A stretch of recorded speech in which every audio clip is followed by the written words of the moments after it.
ثم أيها المؤمنون والمؤمنات ذوي الغيرة ذوي الإيمان ذوي المحبة، سمعت من بعض الأشقياء عدتهم قليلة بل رهبرهم واحد، كل زمان موجود، كل أرض كربلاء وكل يوم عاشوراء. سمعت بعض الكلمات اللي يطلع من بيت ابن زياد ردا على الإمام المصلح والدنا المعظم مرجعنا الكبير.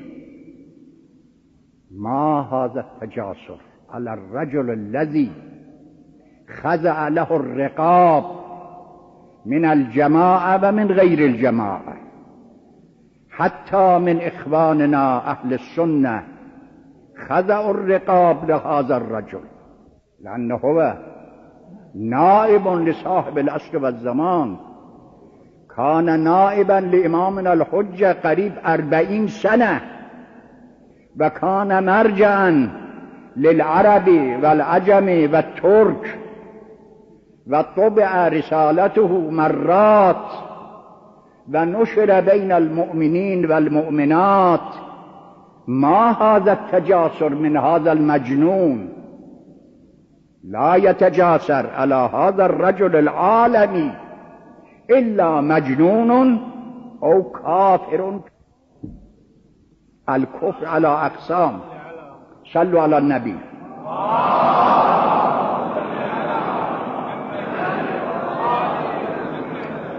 الكفر على أقسام إخواني، كما ذكره شيخنا ومولانا الشيخ أحمد بن زين الدين الأوحد رضوان الله عليه.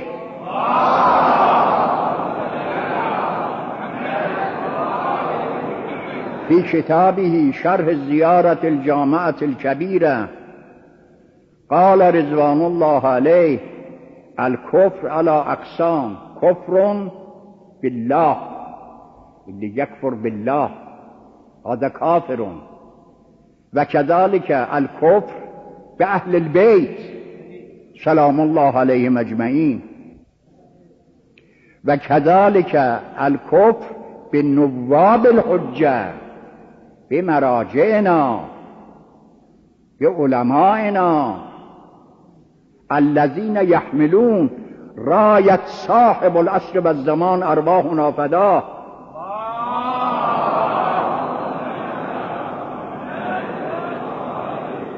ومن أعظمهم مولانا الإمام المصلح والعبد الصالح رضوان الله عليه، الذي شيد مساجدنا، شيد حسينياتنا، الذي بنى أكثر من 100 مصحف حسينية والمسجد في أنحاء العالم، في الشرق والغرب،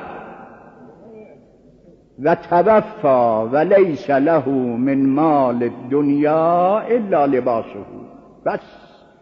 كل ما كان له من النقود الشرعية في البنك أوقفه وقفا أبديا، وقفا لا يتغير قبل وفاته، وما كان مريضا.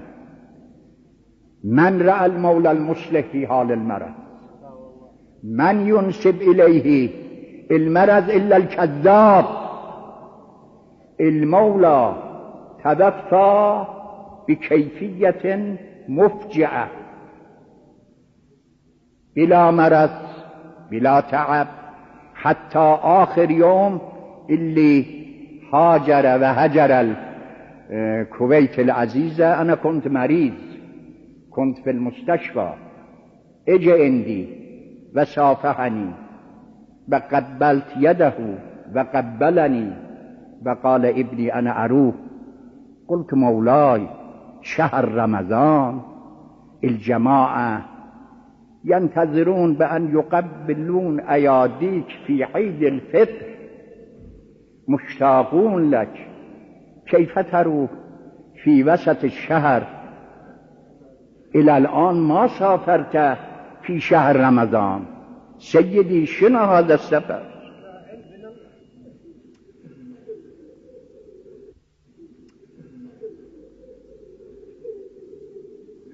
قال ابني لازم أن أروح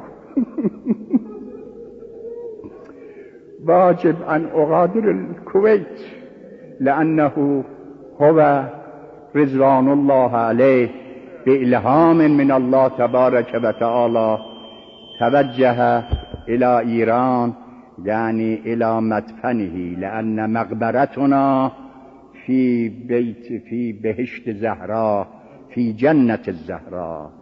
أراد أن يسافر بقدميه بلا أن يؤذي أحد، بلا أن يضايق أحد، بلا أن يتعب أحد بقدميه إلى مدفنه.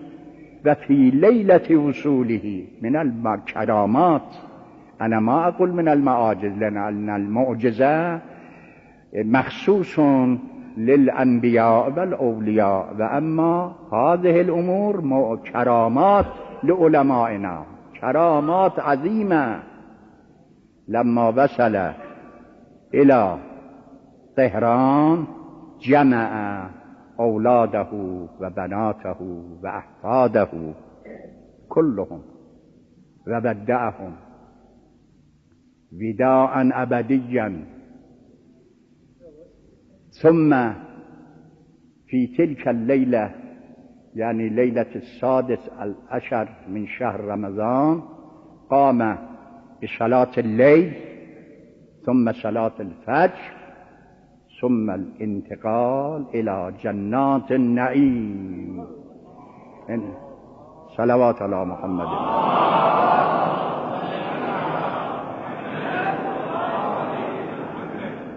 وأنا هذا تيمنا وتبركا هذا الرؤيا اللي رأيته بعد وفاته أقدم لإخواني، لأني أنا أدري أعلم وأتيقن بأنكم كلكم محبون لمرجعكم الراحل، مو بس المحبة، العشق فوق المحبة.